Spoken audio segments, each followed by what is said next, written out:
Parasite. Yes, everyone, after almost a year in hiatus, the search for the best film continues. And what better way to start it off than reviewing one of the most critically acclaimed films in recent years. Parasite not only won Best Picture in the Academy Awards in 2019, it's the first foreign film ever to win Best Picture in the Academy Awards. And not only that, it's one of the highest rated films on IMDb. So, does Parasite actually do more good than harm? Or was it just taking advantage of the Academy Awards and blinding everyone else? Let's find out. The story. Now, how do I best describe Parasite's story? Even though Parasite may look like it's telling one story, it is actually telling two completely different stories. Let me explain. The first story is about how the Kim family were not the poor you would think of, but they could barely afford to feed themselves. Until the day their son Kevin was hired to be an English tutor for the rich Parks family. From that point on, the Kims make sure that they're the only family working for the Parks, whether through manipulation or taking out their competition. The second story is about how the Kims family managed to take over every job possible for the Parks family and celebrate over their victory. But oh no! The not really evil housekeeper and her husband figure out what the Kims are up to and try to tell the Parks family so she can get her job back. Luckily for the Kims, they managed to stop the housekeeper with her only weakness, peach fuzz. But what's this? The Parks are coming home from their trip early? What are the Kims going to do? They managed to escape the house, except for Miss Kim because she's the Parks' new housekeeper. But even though they think that their problems are over, it was only the beginning of a long spiral down.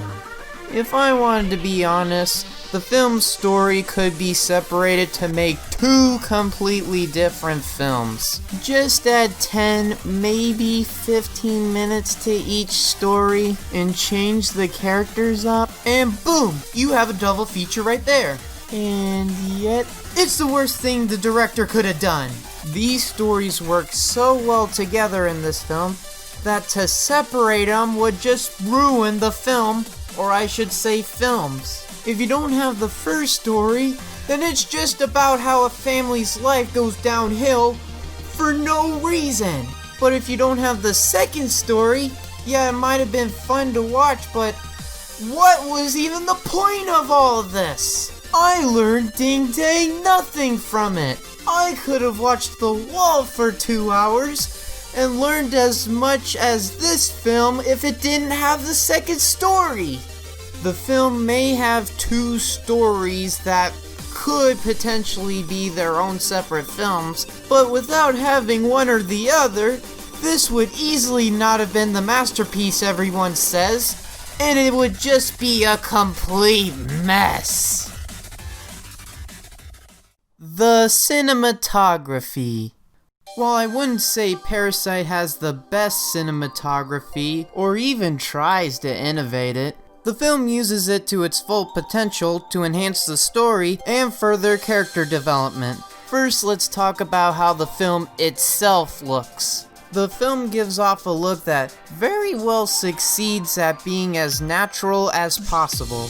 No filters, no overlays, no green screens, maybe a little change in the lighting, but otherwise none of that artificial stuff. Just go with what was recorded to make it as real as possible. This not only gives off the illusion that what you're seeing is real, but that it had actually happened. That it was based on somebody's life instead of just completely made up. As for the visuals, oh, they are so good.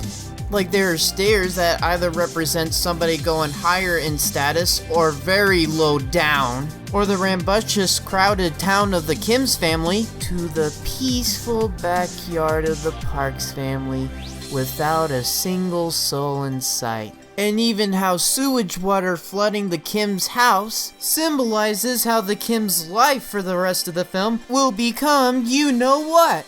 There's only one major problem I have with the cinematography, and that's when it becomes nighttime. Because sometimes I can't see what's even going on, because all I can see is a black screen. I only noticed this once or twice, so I'll let it pass. Though it could have helped the film if it put a little more light on them. The cinematography may not change the way we look at films, but it's used in very clever ways and makes the film just a little more human. The characters. Man, there are just so many characters to talk about. Let's start by talking about the Kim's family. And before I forget to mention it, no, I am not going to be calling them by their actual names because they're all Korean names that I can never pronounce and I don't want to sound stupid. I'm either going to use the nicknames that the film gives them or I'm just going to make up my own. First we have Kevin, who I already mentioned earlier in the review, but what I didn't mention is that he's attracted to a rock that's supposed to bring good luck. Not that he's superstitious or anything, I just wanted to point that out. Then we have Jessica, who is the daughter of the Kim's family, and she is a con artist, an art therapist, and is a professional at Photoshop. Did I mention that she likes art? Then we have Mr. Kim, who is the caring father that puts his family above everything else. And finally, we have Mrs. Kim, who is the mother of the Kim's family, and she's a very good housekeeper. Now let's move over to the Parks family. We have Mr. and Mrs. Park, who are very rich, but unlike most rich people who are just mean to everyone and usually want to get more and more money, they are very nice to all the people that work for them and wouldn't mind throwing in a little extra money if that's what it takes to help their family. Then we have Hannah, who is a high schooler that needs help to get into college. That's it. Then we have Sam, who is a boy that always lives in his fantasies, and he's also a very good artist. Then we have the old housekeeper, who knows more about the house than anybody living there, and when she figures out what the Kims are up to, she makes them do whatever she tells them to do. And finally, we have the housekeeper's husband, who's been hiding under the park's basement for 5 years because he can't pay off his debts, and because of that has gone insane. Unlike in most films where you could remove 1 or 2 characters and the story would pretty much be the same, if one character was removed from the film, the story would completely change and honestly wouldn't make sense. Here are a few examples. If the Parks family decided not to have any children, then the Kims wouldn't have even been able to get a job there in the first place. If Jessica wasn't an expert at photoshopping and conning people, then the only family member that would be working for the Parks would be Kevin. If the old housekeeper decided not to work for the Parks when the old owners left, then the Kims would have gotten away with their conning. And if the Korean government managed to capture the housekeeper's husband, then we wouldn't get the most shocking and tragic moment in the film. The characters may at first not have much to them, but removing even one of them would have made the story worse and the morals meaningless. Oh, and speaking of morals, the writing. Oh my goodness. Parasite has one of the best writings I've ever seen in a film. Definitely in my top 10. Top 5 would be pushing it. But still, the writing is so good. First, let's talk about the dialogue. Thank goodness there's subtitles because otherwise I wouldn't understand any of the dialogue that's been said. Not that it's the movie's fault that everyone's talking in Korean, but still. Besides that, the dialogue is very intriguing to say the least. The first half is written like a very heavy comedy. I wouldn't say it's a dark comedy, but none of the jokes were really lighthearted. Matter of fact, I wouldn't even consider the first half a comedy. I just noticed that there were a ton of jokes in the first half. The second half is written like a tragic drama with a little bit of thriller sprinkled in. This not only helps the film have a balance between being funny and being dramatic, but it also fools the viewer into thinking that the Kim's family are going to be alright, when in reality they're going to be suffering one of the worst fates in cinema history. There is also a lot of symbolism in this film. The biggest, yet most cryptic, symbolism is this rock right here. It's said that this rock is supposed to bring wealth to families who possess it, but in reality, it's the thing that made the Kim's family lose everything. Now you would think something that's so important to the film would be shown a lot, right? It's shown only 4 to 5 times with less than 30 seconds each. And even then, one time was just used for a gag. This is just one of many symbolisms that are very important to the film, but if you aren't paying attention, then they'll go completely under your nose. But by far, the most perfectly written and executed thing in this film is the themes. One of its themes, as you can tell, is that if you try to obtain everything, you're going to lose everything. But unlike most films that have this theme, the Kims lose everything, and it could have easily been avoided. But that's just nothing compared to its biggest and most important theme. The best plan to have is no plan at all. Because if you do have a plan, you have expectations. And if you have expectations, then you expect for everything to go right. But the truth is, not all your expectations are gonna be met. And if you think everything is going according to plan, there's always gonna be something that gets in the way.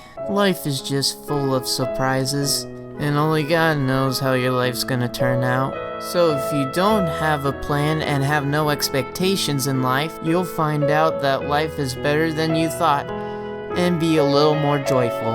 And that's what I think Parasite is truly about. The best way I can describe Parasite is that it's a very important film. What I mean is that everything that is seen and spoken in Parasite is used to enhance the story and helps the message have more of an impact. If Parasite told one story instead of two, focused too much on the cinematography, though it could have helped if certain scenes weren't just pitch black, or if even one character was removed from the film, I wouldn't say that Parasite would be bad, because on its own, it's a good film. It just wouldn't be the masterpiece everyone claims it to be. Now, did Parasite really deserve to win Best Picture for 2019? Hands down, it deserved it. Does it deserve to be considered the first foreign film to win Best Picture?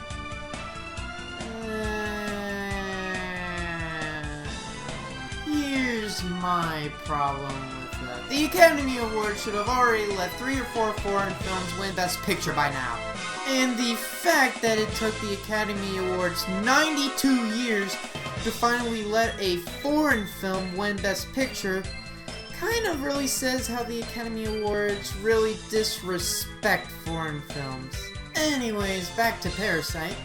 The most important thing to take away from this film is that you should not expect your plans to go the way you intend them to, especially if you plan to watch this film in the near future. And with that said, Parasite is definitely worthy of the Ted D. Bear seal of approval. The only thing that is